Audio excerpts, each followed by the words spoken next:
So welcome back. So I am sitting in the place practically that I sat when I made the video, that my heart wasn't in it. And I wanted to kind of revisit that because if we're all doing life together, my struggles are your struggles are my struggles. We have those same issues that we deal with because this is life. And so I thought what a great opportunity to kind of go back to that. So let me just tell you in true confession time, that taking a Sabbath rest was never anything that I ever sought out.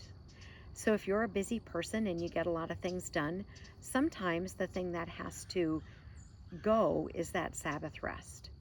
And I could do that for a while. I'm not advocating that you do this. I'm just talking about me specifically. I can do that for a while, but then there comes a point that I just can't. I can't do anymore. I can't give anymore. I can't complete anything else. I reach my limit. And it all happens when I don't take a Sabbath rest. So it's interesting because if you look in Exodus 20, if you look at the 10 Commandments, right? Idol worship is 3 sentences. The Sabbath rest is 4 sentences. It's more than any of the other ones. Isn't that interesting? So if we're not taking that Sabbath rest, then how do we ever focus on God? How do we ever take that time to even contemplate or even pray or even think about Him or even think about what He's asking us to do if we are overly busy? And Satan likes to get a hold of your busy time and keep you busy. So Exodus 20 in verse 8, remember the Sabbath day to keep it holy. 6 days you shall labor and do all your work, but on the 7th day is the Sabbath of the Lord your God. In it you shall do no work, you nor your son nor your daughter nor your male servant nor your female servant nor your cattle nor your stranger who is within your gates. For in 6 days the Lord made the heavens and the earth, the sea, and all is in them, and He rested the 7th day. Therefore the Lord blessed the Sabbath and hallowed it. We need to be resting so that what can we do on the rest? What do we do? So we can focus on the Lord.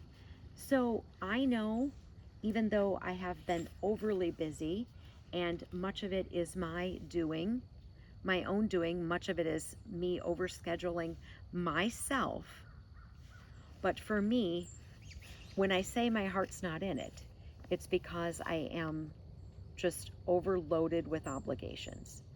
And some of it, there's nothing you can do, but some of it there is. And so for me, how I get back to where I need to be, I just have to have a Sabbath rest. I just do. I just have to just make certain that there's nothing on my schedule because I can't get back there if I'm overscheduled. If I'm driving in the car, I can't read my Bible. I can't drive and read at the same time. I could listen to it certainly, but there are just things you can't do if you're overly scheduled. There are obligations, even if you're trying to, okay, while I'm doing this project, I'll be thinking, but then you get distracted by that project. It happens to all of us. I'm no different than any and all of you. So what I really want to encourage for all of you, and I think the bird chirping, he wants to encourage all of you as well, take that Sabbath rest. Amen, he's saying, I think. No, I don't know. That's not what he's saying. He's just chirping along. But take that Sabbath rest so that you have the energy to be able to put forth the time that you need to spend with the Lord. And for me, I can't get it if I'm overscheduled. It's just not something that I can do. We're going to be out of time, but also I would recommend that you read Hebrews chapter 4 simply for time purposes, and starting in verse 1 of Hebrews 4, it talks about the promise of rest, and I think that would be helpful for you. Armor up, we ride at dawn. May God bless you as always. Have a great day.